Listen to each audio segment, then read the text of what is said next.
এখানে বসে আছি শুধু আপনাদের আমানতটা ফেরত দেওয়ার জন্য। আমি ফেরত দেওয়ার লক্ষ্যে আমি প্রথমে ট্রাই করছিলাম একসাথে 30-40 লাখ টাকা একটা অ্যারেঞ্জ করে একটা সমাধান করা। তো একটা প্রতিষ্ঠান যখন নষ্ট হয়ে যায়, কেবল খারাপ থাকে, বা আমরা যখন কেউ খারাপ অবস্থায় থাকি, তখন কিন্তু কোনো ফান্ড সাপোর্ট পাওয়া যায় না, টাকার সাপোর্ট পাওয়া যায় না।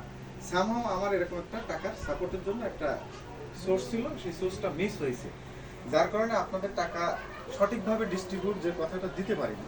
তো এখন যেটা আমরা পরিকল্পনা করছি, অলরেডি গতকালকে আমাদের কর্মীদের ডাকার জন্য আমি আমি যেদিন ডেট ছিল ওই দিন 10,000 করে দিয়েছিলাম আমরা, আর ওদেরকে এর ভিতরে ডেকে আমরা একটা সুষ্ঠু পরিকল্পনা, আমরা ফান্ড না পালেও কিভাবে আপনাদের টাকাটা ফেরত দেওয়া যায়, এই পরিকল্পনা নিয়ে আমরা অলরেডি কাজ করছি এবং সেটা নিয়ে বসছিলাম।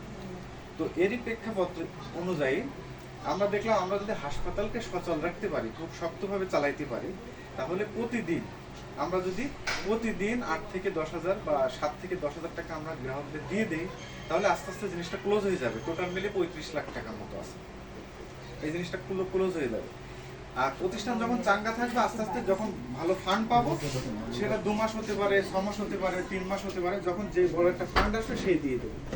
তো সেরই প্রেক্ষাপট অনুযায়ী আমরা অলরেডি টাকা পয়সা লাগান, দিন বাইরেতে কথা বলতে না করেন, লাগান 3 মাস পর্যন্ত আমরা এটা দিতে পারবো, সেটা হাসপাতাল থেকে। সেক্ষেত্রে আমাদের হাসপাতালের ইনকাম রানিং থাকলে আমাদের টাকা দিতে অসুবিধা। ধরেন বাইরে থেকে কোনো একটা ব্যাংক বা কোনো প্রতিষ্ঠান আমাদের ফাইন্যান্স দিল না, অর্থ দিল না, কিন্তু দিতে পারবো। এই জায়গাটা আপনাদের সহযোগিতা করলে